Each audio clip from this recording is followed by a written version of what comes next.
ṣẹ́rí fídíò tó fẹ́ play fún yẹn gbà tí mo rí pé ó lọ viral gan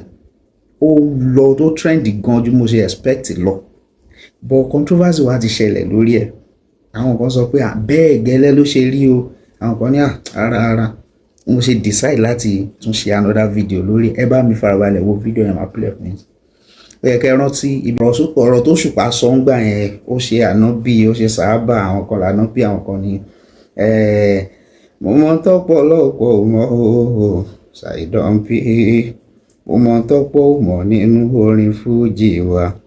mo máa ná bí pàṣọ nínú orin Fuji yìí mo máa bá ṣe Àkàndé aláṣàkáṣà orin mo máa ná bí Òṣùpá sáré dán pápá ọba mo máa ná bí Bàrúsà tí kọlọ́mbà mi fọ̀rùn kẹwọn àwọn tó jáde látara àwọn Saabe ni ìmísí Anabi ò ṣe fi wé ti Sàhábà ẹ má fi mí sí Jésù ọmọlẹ́yìn ẹ̀ tó tẹ̀lé ọ̀rọ̀ yẹn so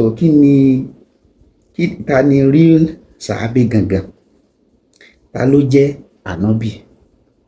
ta lẹni tó jẹ́ pé ó kàn jẹ́ Anabi lásán ta lẹni tó jẹ́ pé bóyá jẹ́ Anabi yẹn ó tún jẹ́ Saabe lẹ́gbẹ̀ẹ́ kan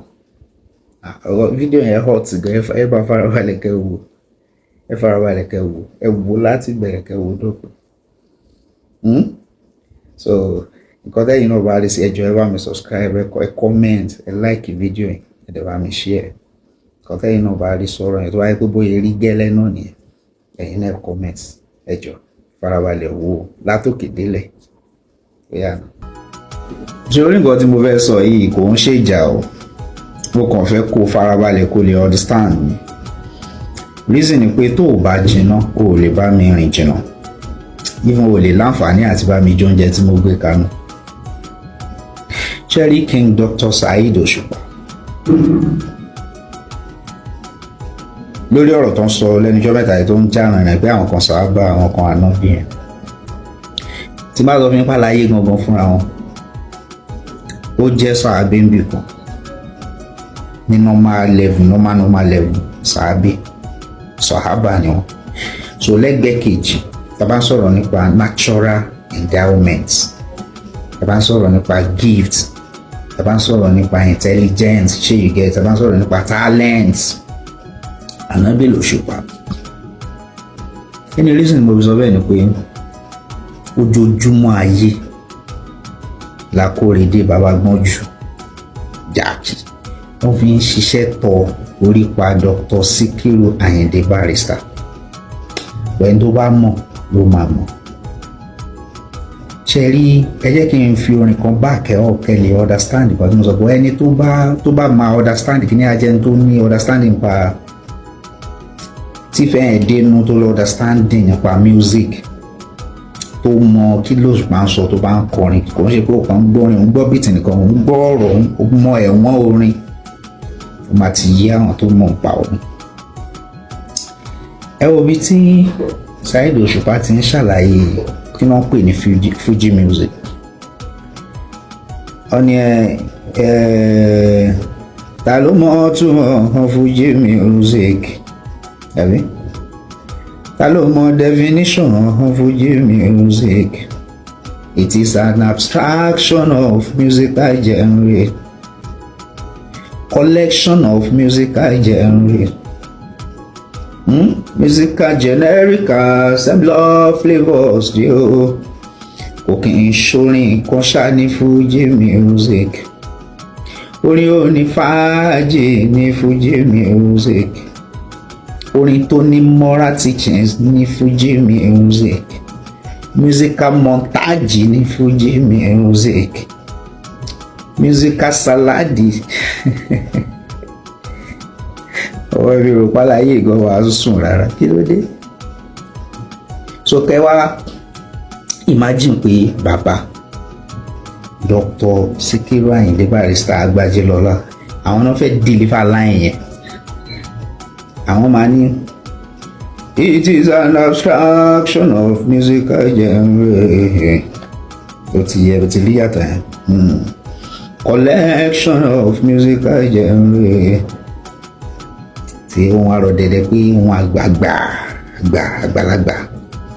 tó ti yẹ tó bá wo láyìn tó bá wo káwa ní Barrister ló wà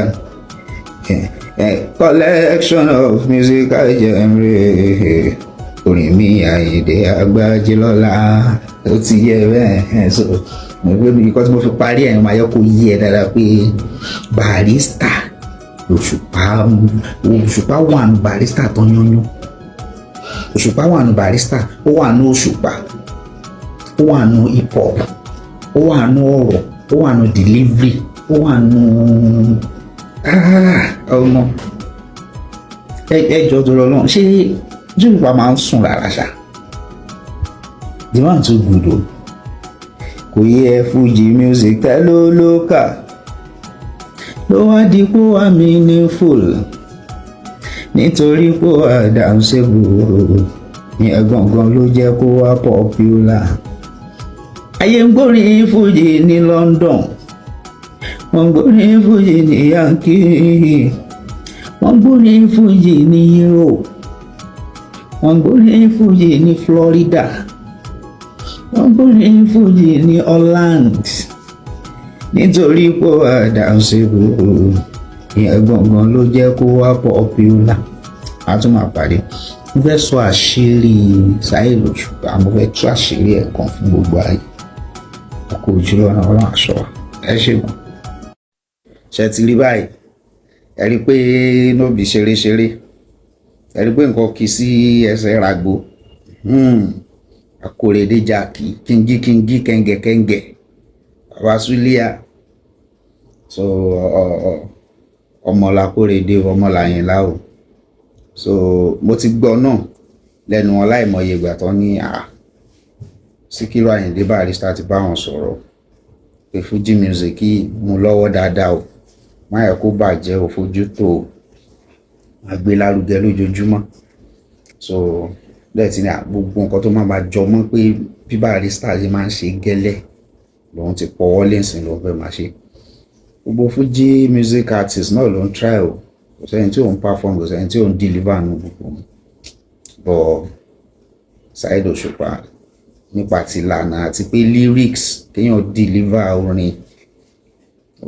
ó ń gbìyànjú Ọlọ́run gbàdúrà gbogbo wa ẹ ṣé gan o ẹ kú gbogbo ìgbà o iná ò ní tán wò yín o gbogbo wa ò ní wówó tì o a máa ríre bára wa ṣe o